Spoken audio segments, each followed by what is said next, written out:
தூத்துக்குடி அருகே ஆரம்ப சுகாதார நிலையத்தில் பிரசவத்திற்காக அனுமதிக்கப்பட்ட இளம்பெண் உயிரிழந்துள்ளார்.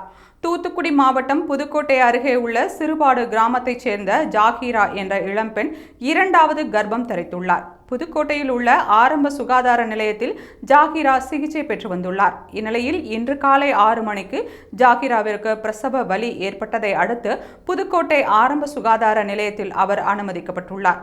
ஆனால் ஆரம்ப சுகாதார நிலையத்தில் பிரசவம் பார்ப்பதற்கு மருத்துவர் இல்லாததால் ஜாகிராவிற்கு செவிலியர்கள் 2 பேர் சேர்ந்து சிகிச்சை அளித்துள்ளனர்.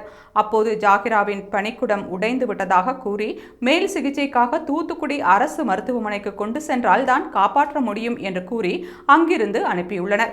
இதைத் தொடர்ந்து தூத்துக்குடி அரசு மருத்துவமனையில் உயிருக்கு ஆபத்தான நிலையில் அனுமதிக்கப்பட்ட ஜாகிரா சிகிச்சை பலனின்றி பரிதாபமாக உயிரிழந்தார். இதையடுத்து தமிழக அரசின் சுகாதாரத்துறை மற்றும் மாவட்ட நிர்வாகம் உரிய பதிலளிக்க வேண்டும் என கூறி ஜாகிராவின் உடலை வாங்க மறுத்து அவரது உறவினர்கள் போராட்டத்தில் ஈடுபட்டனர்.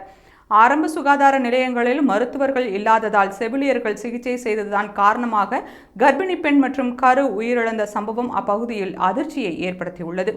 தூத்துக்குடி மாவட்டத்தில் ஆரம்ப சுகாதார நிலையங்களில் 5க்கும் மேற்பட்ட மருத்துவர்கள் காலி பணியிடங்கள் நிரப்பப்படாமல் உள்ளது என்பதும் தெரியவந்துள்ளது.